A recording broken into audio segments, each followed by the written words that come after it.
The activity that I think we're trying to do today is to talk about ideas. Is that right? Yep. That's correct, sir. And the ideas that we've got, just like when we talk about changing the rules of engagement with whether, how we do our budgeting process, I think should be an advantage to the American people. I think the people should come out with something that's better. And I seemingly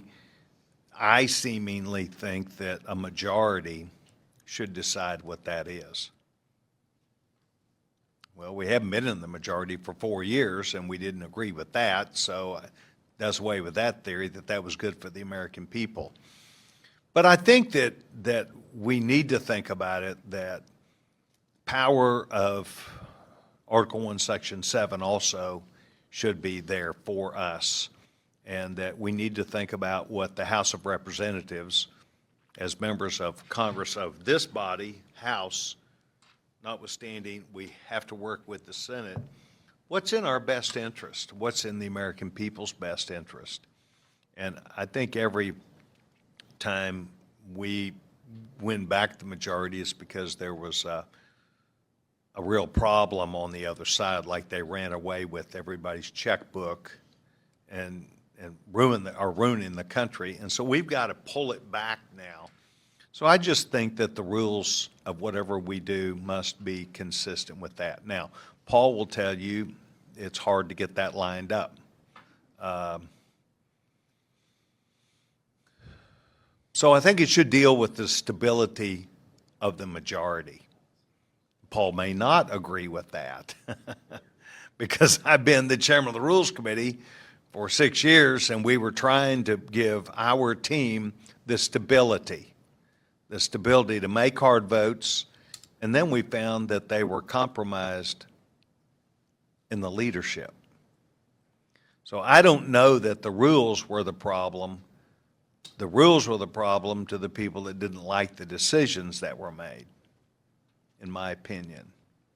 And that in going through this process, we need to make sure that the stability of the majority is there and somehow hold the leadership accountable.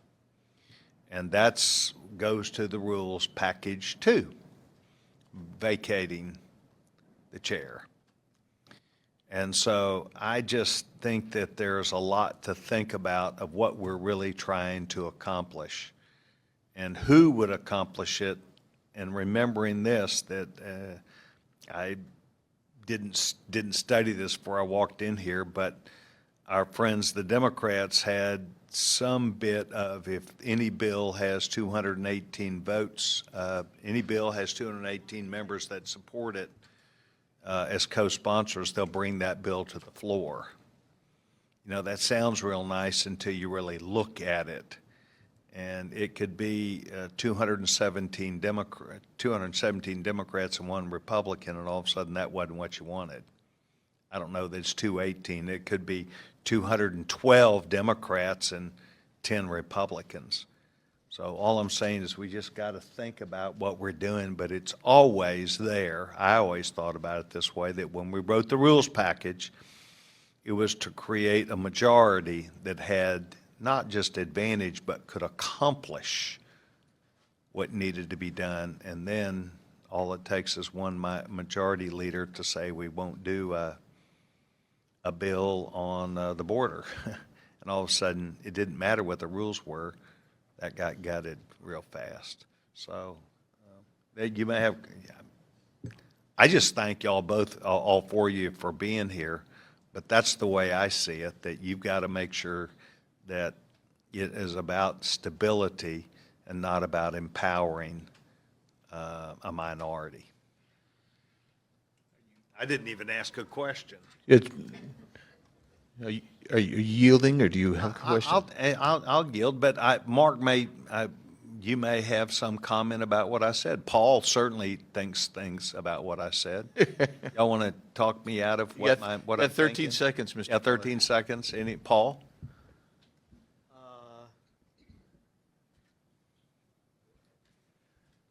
No, well, I was going to say, Time has expired. How about this? Exactly. How about this? I'll just You say, can I argue do with like what me you all said you about want. the stability. No, the stability, I think, makes sense, where there is some continuity so that, there's not such drastic changes where the American people don't know at any given day or any given year, right, what set of rules are being followed. And frankly, even just, I love this education forum, because hopefully it is showing, Joe citizen, perhaps watching at home, that the rules do matter. Because if you want to get good policy, and this is the perspective I have always come from, you want to get good policy, you have to have a good process first, because if the process shuts down your ability to get good policy, well, okay, then all the things you're promising and that you're voted for, just that you were elected for, aren't going to happen. So, Yeah, and then not all the things are in the rules. The day that the Democrats pounded us and caused the whole House to shut down, the speaker shut off the TV to where we don't have any of it, and they failed to see it. So, but that's not in the rules package.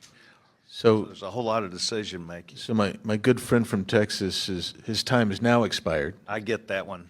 I will make one comment. This I'll let is a you- news I'll let you flash to everybody.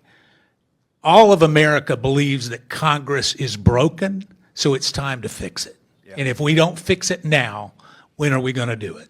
Yeah, appreciate that. And I was going to mention, Mr. Sessions, that you were the chairman of the Rules Committee when I came in, and you were always cordial and gracious and let me offer my amendments, which were always declared out of order. But I was so grateful, grateful to have such a cordial gentleman. That says Ken Buck didn't agree with you. Because I put Ken Buck on the committee. That's true, for you that did. specific reason. Yeah. But you're right. I allowed the then minority leader, Nancy Pelosi, 3.5 hours to come speak to the Rules Committee, and it was quite a task. So, thank you. Thanks, Mr. Sessions.